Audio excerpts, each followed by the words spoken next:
至死，金钱至上，一日一更的圈妹又来了，久违了娱乐圈的新孩子。最近胡歌结婚生女的新闻惊起卧槽声一片，看官宣，当事人的意图有眼可见，没姓名没合照，还要补上一句老婆不是公众人物。可惜啊，在福尔摩斯网友的围攻下，这份保护的有效期甚至没有超过一杯奶茶。胡歌的归宿已然分明了，一个比自己小11岁，在身边好些年的执行经纪人黄熙宁。这不，外界的祝福没能持续太久，就被指指点点的声音压过了。其貌不扬的女方究竟有什么过人之计？怎么能拿下胡歌这个前任兼美女的男明星呢？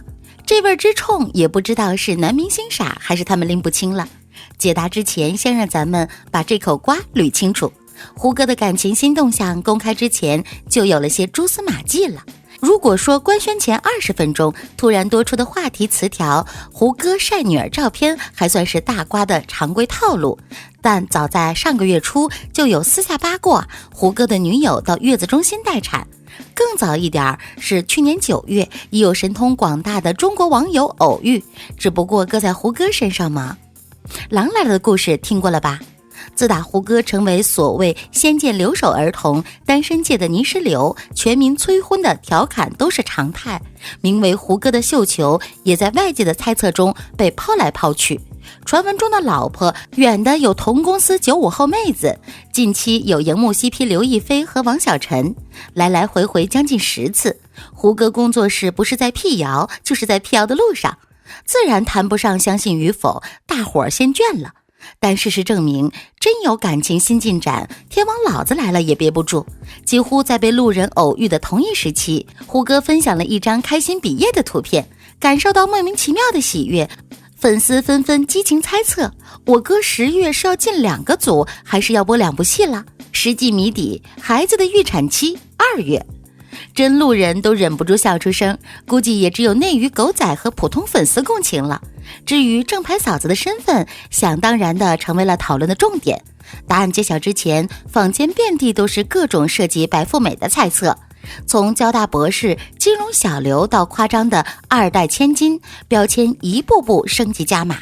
经纪人这类答案都是不屑放进去排序的，但拦不住人越传越真，越辩越明。黄熙宁93年出生，福建妹子。网传的截图显示，两人22年9月21日于上海登记结婚。传闻中的恋爱说法就更多了，交叉考证网友爆料和公开信息，距离事实最接近的版本估计还是近水楼台先得月。据说小姑娘毕业于普通院校，后来报名学化妆，恰好老师服务于明星团队，一来二去她就迈入了圈子。15年底，黄熙宁已经是造型助理。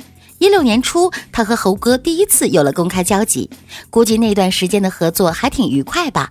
以此为契机，黄熙宁跳槽进了胡歌团队，后来升级为执行经纪的黄熙宁，自然成了陪伴在胡歌身旁的一张熟脸。有意思的是，粉丝过去手撕工作室，没少骂人家废物关系户。如今明白了没？这关系能不硬吗？一番爆料挖下来，想当然的有些朋友不解了。没家境，没学历，没有出众的能力，更谈不上惊天动地的美貌。能同胡歌唯二公开的前女友薛佳凝和江疏影一较高下，和猜测相距甚远。黄熙宁成了大大高攀，胡歌则成了眼光太差。我知道舆论不难理解，但也没必要理解。纵览娱乐圈，男明星和女助理的搭配，胡歌不是第一个，也不会是最后一个。与相识多年的工作人员结婚，已然成为男明星常用的一大上岸方式。上至天王巨星黎明和曾经的助理阿 Win， 下至腰部演员，直到孩子出生才被拍到的金世佳，女方也未必多惊艳绝尘，有时甚至不大符合世俗的择偶标准。论容貌，大张伟偏爱白白胖胖似年画娃娃的经纪人刘莹；论年纪，萧敬腾和年长13岁的经纪人 Summer 属于圈内人人打趣的好友。之所以能有那股子风气，总不可能是男明星都一致被下降头。对比胡歌与他们的共通点，反倒能发现聪明的男明星们做出了婚姻内最现实不过的选择。这第一点是贤妻加良母的需求。胡歌早年的采访便有反复提及自己比较大男子主义，如果对象是演员，希望他改行。虽说是古早发言，但也多少能看出一脉相承的择偶倾向。比起旗鼓相当、互相成就型的伴侣，更希望是一家一室迁就自己的小女人。他自认个性难搞，是格外矛盾的处女座，既需要自己的空间，又不能完全独立生活。能匹配上这类性格的伴侣，该是什么画像呢？大概要做到招之即来，挥之即去，该消失时消失，该陪伴时陪伴，还不能搞错了对方的节奏。胡歌都说了，能做到的就堪称伟大了。这种谈不上成熟的矛盾，也体现在他对待妈妈的态度。一边被妈妈逼婚逼相亲，他想逃离，会在深夜喝到烂醉，然后情绪发言；一边也服从着妈妈对自己情感的掌控。倘若妈妈不同意，自己就一定不会娶这个女孩。如此看来，有钱有颜的女明星就一定能通过重重考验吗？翻看前女友名单，江疏影大概是不符合的。而薛佳凝呢，同样是因戏生情，两人在交往3年后和平分手。胡歌曾遭遇车祸，薛佳凝第一时间赶去医院进行尽力照顾。网传的停工1年有待考证，但薛佳凝私下的付出和牺牲，胡歌本人至少是感恩和歉疚兼而有之。至于为何最终走向分手，包括家长阻碍在内的猜测太多，不妨以胡歌本人的说法为准。一是自己没信心养活薛佳凝，二是薛佳凝比自己大4岁，有其他方面的压力，自己没法给到承诺。这其中的潜台词很难懂吗？说白了，第二点是绕不过的时机。20出头，年轻气盛，虽说遭遇人生重创，却也不急于入岗，拼搏事业才是第一项。人至中年，职业稳定，成家的温暖和繁衍的焦虑就占据了上风。当然无意冒犯，这并不是说结婚生子就成了任务，但他把父亲看成是这辈子的重要身份，不想和孩子年龄差距太大。拍完电影之后，又直言自己非常想结婚，某种程度上多年助理也是最佳解。好比魂不吝的大张伟希望一生都做小朋友，只有共同进退的刘莹能给这种安全，还有实际利益捆绑，安全稳妥。好似萧敬腾和经纪人 Summer， 虽说一直没有公开，但萧敬腾的财政大权早已上交女方，女生也懂得行业的各种潜规则，替他建了一个保护罩。胡歌也不例外，这几年的他疫情笼罩，母亲离世，走出屋子，面对的是导演王家卫拍了3年还没有杀青的繁花，本就不缺情绪，几次想退圈，状态可想而知，婚姻自然成了避风港。从如今透露的些许细节来看，两人有共同的爱好，因养猫而结缘。作为执行经纪黄熙宁，在外一贯是保护者的身份。至于对内的风格，反正在孩子的催化下，胡歌过上了赶着做年夜饭的日子。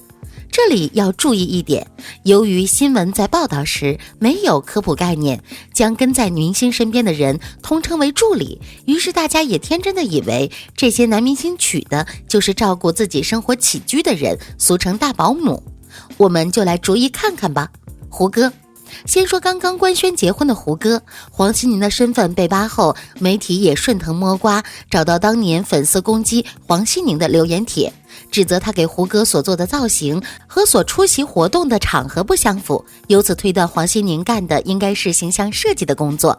黎明一婚和大美女乐基儿分手后，黎明的二婚找了一个同样是二婚身份的阿 Win， 让人跌破眼镜。很多人认识以黎明的身份，就算是二婚，也会有很多没结过婚的姑娘上赶着往上扑，为何找阿 Win 呢？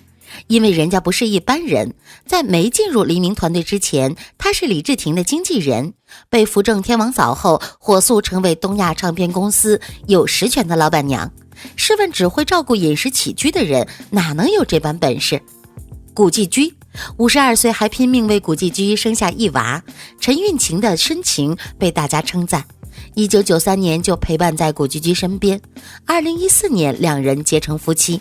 21年的长跑，很多人都认为陈韵晴赢在了陪伴够久，但是忽略了一点，陈韵晴的本职工作是古巨基所在唱片公司的宣传。其实艺人身边待的众多人里也是有食物链的，最底层的应该是生活助理，紧紧照顾你的生活起居，比如天冷的时候抱着羽绒服等艺人拍完戏帮他穿上，天热帮他撑伞递饮料。这类工作入门门槛低，费用不高，只能挨骂吃辛苦，是个技术含量不高的活儿。再往上走，就会涉及到艺人的工作领域，有帮助他联系剧组综艺的，有负责造型妆容设计的，有负责摆平黑料的等等。这些细分的工种都会对艺人走红有辅助作用。比如当年和周迅谈恋爱的李大齐，就是一位出色的造型设计师，而顶级人物就是经纪人了。这类人群是本身就拥有强大的资源，可以决定你未来能爬升的高度。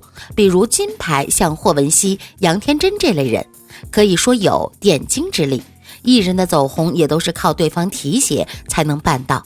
纵观所有被媒体通称为娶了女助理的男明星，你会发现他们的老婆没有一个是处在食物链底层的，最次的也要是中间阶段的。